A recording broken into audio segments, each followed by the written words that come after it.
Good morning, नमस्कार, स्वागत आहे आजच्या नवीन व्हिडिओमध्ये. तर आज आहे मंगळवार. मंगळवार म्हणजे तुम्ही जो व्हिडिओ बघताय तो मे बी दुसरा दिवस असेल किंवा काय. तर बरेच लोकांना माहित नव्हतं की मी काम काय करतो किंवा गैरसमज असा असतो की नुसतं व्हिडिओ बनवत राहतो, कामधंदे काय करत नाही, काय नाही. तर असं काही नाही. मी एक सेल्स ऑफिसर आहे आणि बरेच रूटला आम्हाला जावं लागतं. पीसीएमसी माझा पिंपरी चिंचवड एरिया आहे आणि त्यामुळे रोज माझा वेगवेगळा रूट असतो नाही का. म्हणजे आज आकुर्डी, निगडी, चिंचवड वगैरे हे जवळ आहेत. पण काही ठिकाणी कधी-कधी मला लोणावळा, आळेफाटा, नारायणगाव, जुन्नर वगैरे अशा वेगवेगळ्या ठिकाणी जावं लागतं. तर आज आम्ही चाललोय आळेफाट्याला. आळेफाट्याला चाललोय म्हटल्यावर तरी आज थोडा उशीर झालाय कारण 8:15 वाजत चालले. जवळ हा तर 8 वाजताच निघालो वाटतं लवकर. आणि त्याच्यामध्ये आज म्हणलं थोडं टेम्परेचर कमी होतं सकाळी. पण आता बघतोय तर भयंकर आहे. म्हणजे सूर्यदेवानं त्यांचं काम चालू केलंय. तर बघू तरी पण काय असं चालता येत नाही. बरोबर बॅग आहेत मोठ्या आणि त्याचबरोबर डॉक्टरांची डिलिव्हरी म्हणजे ऑर्डर वगैरे आहे ते द्यायचे. शंभू म्हणत होता, काय म्हणत होता दादा? शंभूला ना म्हणजे शंभूला काल बॅट बॉल आणले नवीन. मॅडम निवांत झोपतात. मॅडमचं काम संपलंय आता. दिवसभर काही टेन्शन नाही. तर आता आमची ड्युटी चालू झाली, आम्ही चाललोय. तर आळेफाट्याला चाललोय मी. आळेफाटा खूप लांब आहे, काही लोकांना माहित असेल. ज्ञानेश्वरीमध्ये वगैरे सांगितलं जातं की ज्ञानेश्वर महाराजांनी ना एका रेड्याच्या मुखातून वेद बोलवायला लावले ते. तर ते रेड्याची समाधी पण आळे गावात आहे. जर वेळ भेटला लवकर तर शक्यतो मी तिकडे जाईन. ते पण तुम्हाला दाखवण्यात येईल.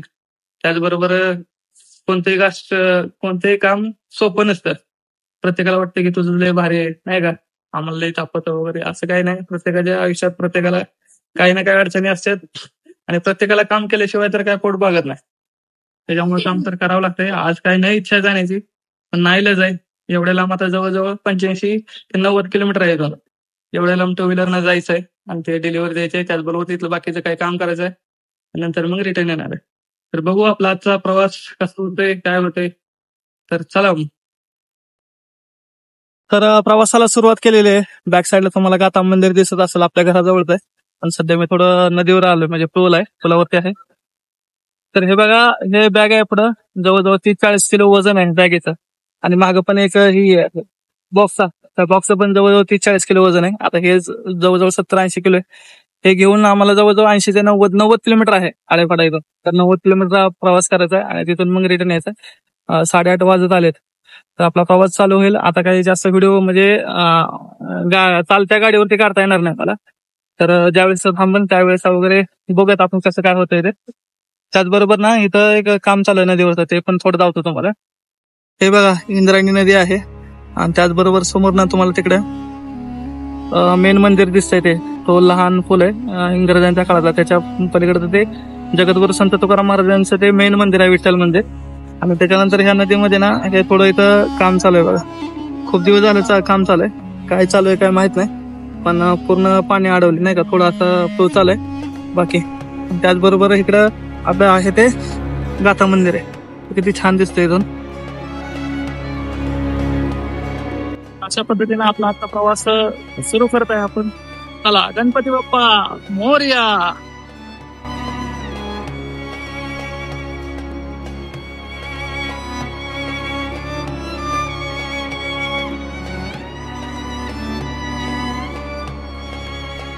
तर फायनली 2 ते 2.5 तासाचा प्रवास करून आम्ही आता इथं आलोय, म्हणजे मी इथं आलोय.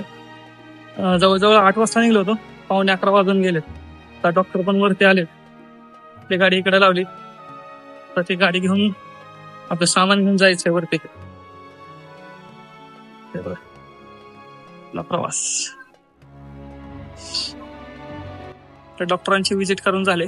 खूप हलका वाटायला लागले आता, कारण बॅगेमध्ये वगैरे का नाही भरपूर साहित्य होतं नाही का. ते पण दिले, सरांची ऑर्डर होती. त्याचबरोबर बॉक्स पण दिलाय सरांनी. त्याच्यामुळे आता निवांत आहे. पण थोडा विकनेस जाणवायला लागलाय. काल 2-3 दिवसापासून थोडा विकनेस आहे. तरी पण आलो होतो. आता इथून थोडं चहा वगैरे घ्यायचा, थोडं फ्रेश वाटेल आणि नंतर मग बाकीचं काम उरकायचं. तर चला.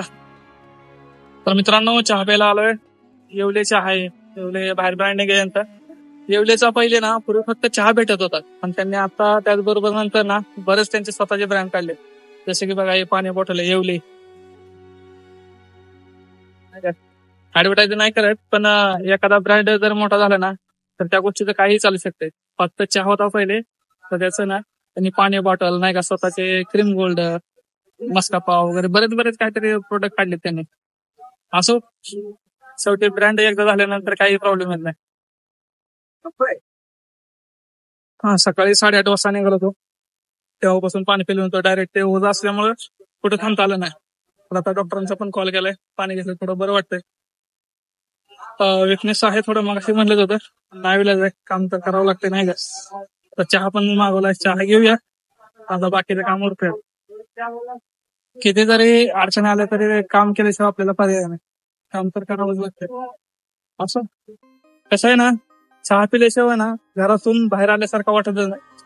किती ऊन आहे तरी सुद्धा चहा पिल्याशिवाय तणाव जात नाही. तणाव गेल्याशिवाय असं काम करू वाटत नाही का. तर चहा पितो आता. ब्रँडिंग कुठे गेले, इकडे ठेवली. तर आता दुसऱ्या क्लिनिक मध्ये आलोय मी नाही का, दुसऱ्या सरांच्या डॉक्टरांच्या. तिथं आल्यानंतर ना रिसेप्शन तर नाहीये, पण एक काय इलेक्ट्रॉनिक रिसेप्शन बसलंय सरांनी, ते तुम्हाला दावत.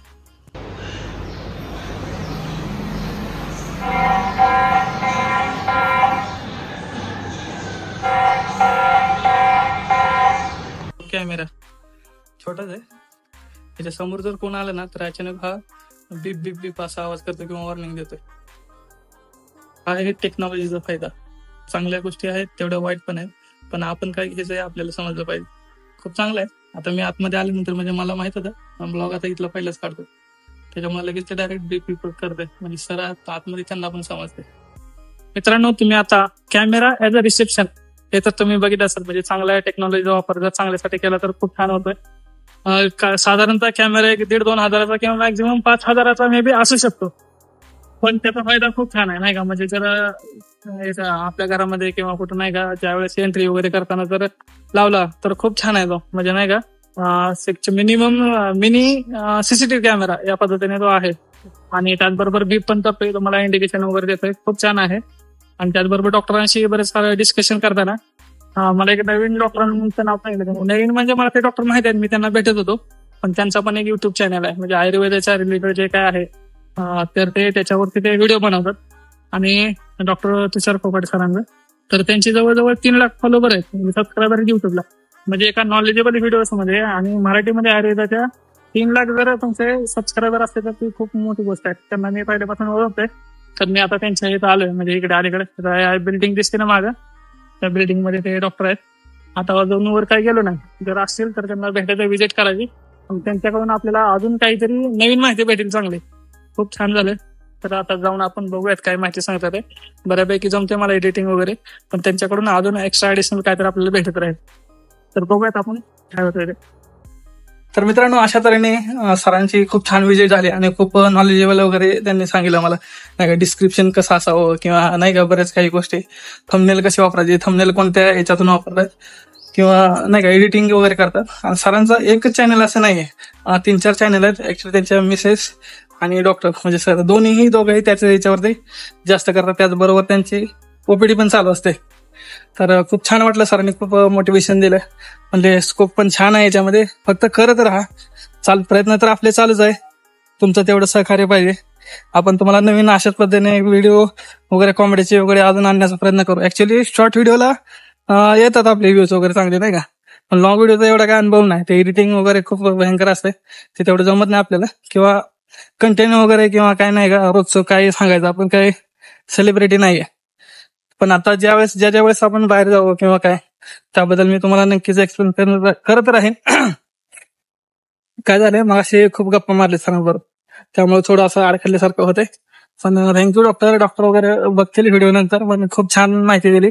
एकदा आपण सरांना भेटून सरांचा पण थोडा जमून तेवढा शॉर्ट व्हिडिओ आपण बनवता किंवा काय होतं त्या दृष्टीने आपण बनवूयात. सरांचं क्लिनिक आहे इकडे पण ते आनंद प्लाझा म्हणून आहे, आळे फाट्याच्या तिथे शेजारीच. तो आपला नारायणगाव आळे फाटा रोड आहे, अलीकडेच आहे. आळे फाट्याचा जो स्टॉप आहे मेन त्याच्यापासून थोडं 200-250 मीटर अलीकडे आहे. नक्की भेटा, सर छान आहेत आणि ट्रीटमेंट पण छान देतात. Thank you doctor. तर आपण आता इथलं काम बऱ्यापैकी आपलं होत आलंय, म्हणजे झालंयच. जवळजवळ 1-1.5 वाजत आले. आता इथून आपल्याला नारायणगाव मध्ये जायचंय. नारायणगाव मध्ये 2-3 डॉक्टरांची विजिट आहे, ते करून मग आपण थोडं पोटा पाण्याचं बघतो आणि नंतर मग घरी जाऊयात. तर मित्रांनो, आलोय मी नारायणगावला सध्या आहे. मॅडमला फोन केला पण मॅडम काय कॉल उचलत नाही, म्हणजे कॉल रिसिव्ह करत नाहीत. तर मे बी त्यांचं जेवणाचा टाइम चालू आहे आता, म्हणजे जेवण वगैरे करत असेल किंवा पेशंट असेल. तर तिथे जाऊन बसण्यापेक्षा ना थोडा आता आपण पोटपूजा करू, म्हणजे अर्धा तास आपला जाईल किंवा 15-20 मिनिटं. आणि त्याच्यानंतर मग मॅडमला व्हिजिट करायचंय. नंतर अजून आहेत थोडं काम, ते काम करून आपण मग घरी जाऊयात. थोडं भूक पण लागली. भूक म्हणजे आणि टिफिन नाही येताना घरूनच आणलं आज, कारण ट्रीटमेंट चालू आहे. थोडी उष्णता वाढली तर येतात. तर डॉक्टर म्हणलेत की बाहेरचं मसाल्याचं वगैरे पदार्थ काही खाऊ नका किंवा काय बटाटे वांगे. त्यामुळे आज जेवणाला तूप साखर आणि चपाती आणली आपली घरीच घरूनच. तर आपण थोडी खाऊयात, जे मी खातो. आणि नंतर मॅडमला अजून एकदा फोन करतो आणि बघूयात, नाही तर मग डायरेक्ट जातो. करून तर हा डबा आणलाय, मागाशी तुम्हाला सांगितलं होतं. पण ना तूप थोडं हे झालंय, आळलंय. तूप साखर आणि चपाती. आजचा बेत याच्यावर होता. आजचा म्हणजे इथून पुढं 3-4 दिवस आपल्याला हेच खायचंय. उष्णता लय वाढली शरीरातली, नाही का, असं उष्ण पडलंय. त्याच्यामुळं बटाटे वांगे वगैरे असलं काहीच खायचं नाही उष्णतेचं. असो. आणि हॉटेलमध्ये बसलो. हॉटेलमध्ये 7 मान आहे, आणि तसं काही बसू दिलं नसतं म्हणून भजी प्लेट एक मागवली. आपण आता हे खाणार आहे, मी खाणार आहे. आणि मग आता मॅडमला नंतर मग फोन करतो. तूप पण ना एकदम गावचं आहे, देशी, नाही का. हे तूप जर असं घरामध्ये जर गरम केलं ना, असं पूर्ण घरामध्ये असं वास येतं. नाहीतर हिकडली जे तूप आहेत ना, म्हणजे नाही का, असे दुकानात वगैरे विकत घेतलेले, ते कशाच असतं तेच कळणार. त्यात डालडा असतोय का काय ते तूप तूप म्हणजे एकदम बरोबर लागणार असते. पण ठीक आहे. पण गावातले देशी तूप आणि इथलं याच्यामध्ये खूप फरक आहे. खूप छान आहे, मस्त आहे. असो. तर आपण आता जेवण करतो मी. अशा पद्धतीने थोडा थकवा जोर झाला आता. तर म्हणजे जेवण वगैरे केलं का आपली एनर्जी आली. थोडे चपाती खाल्ली आणि भजी घेतली, ती भजी पण खाल्ली. आता मॅडमचा पण फोन आला जेवण असताना. मॅडम म्हणले आता आहे क्लिनिक चालू, तुम्ही या. तर आपण जाणार तिकडे निघायचं. तर एकदम फ्रेश झालं, एकदम नाही का, एनर्जी आली तरतरी. चला तर आपण मग आता जाणार आहे तिकडे. तर मॅडमची व्हिजिट झाली, मॅडमला भेटलो वगैरे, पेमेंट वगैरे कलेक्शन करून दिले, त्यांना सांगितलं, सगळं झालं. आता मॅडम पण खुश आहेत. मॅडमने पण चांगली ऑर्डर दिली. MR ची खुशी म्हणजे फक्त ऑर्डर.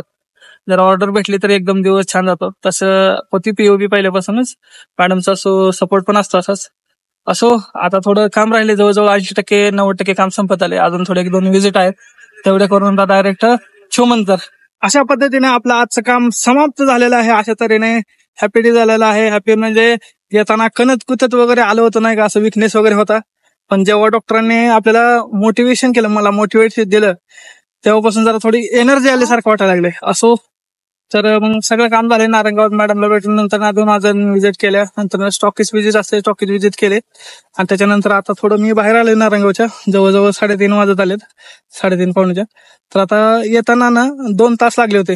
थोडं स्लो आलो होतो, स्लो, आणि त्यामध्ये ट्रॅफिक लागलं नव्हतं. जर ट्रॅफिक जर लागलं असतं तर अजून तासभर गेला असता आरामशीर. पण आता जाताना काही लागणार नाही शक्यतो, काही सांगता येत नाही. चाकण आणि माळुंगीमध्ये खूप भरपूर ट्रॅफिक असतं, नाही का. आणि त्याचबरोबर ह्या रस्ता बघा केलाय असं, एकदम छान केलाय. म्हणजे 2-3 वर्षापूर्वी ना या रस्त्यावरती खूप खड्डे वगैरे असायचे आणि रस्ता खूप विचित्र होता. खूप म्हणजे बेकार वाटत, यूज वाटत नव्हतं. पण आता एकदम रस्ता एकदम छान झालाय. कॉन्क्रीटचा रस्ता केलाय एकदम, नाही का. त्याच्यामुळं लवकर जाते फास्ट. नाशिक रोड वगैरे काय प्रॉब्लेम नाही. तर आता आपण डायरेक्ट घरी जातो. मी आता जरा थोडा कंटाळा आल्यासारखं वाटायला लागले. तर चला आता डायरेक्ट घरी. घरी आमच्या मॅडम काय गेल्यानंतर काय करत बसतात काय नाही ते बघूयात आपण.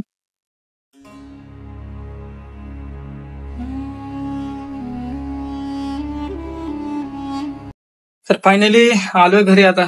जवळजवळ 3:30 वाजता निघालो होतो, 5 वाजलेत. आता वैतागून गेलो असं, नाही का. सकाळी 2-2.25 तास प्रवास, आणि आता जवळजवळ 1.5-2 तास, म्हणजे 4-4.5 तास जर प्रवास करायला म्हणजे तर वैतागून जातो. रोज एवढा नसतो प्रवास, पण आज जरा जास्त लॉंग रूट असल्यामुळे आलेले शंभू ना बॅगेत बघत असतो, नाही का, काय आणलंय काय नाही. पण आज जरा झोपलाय तो, उशीर झाला जरा मला आज यायला. रोज एवढं काय होत नाही, लवकर येतो ना. असो.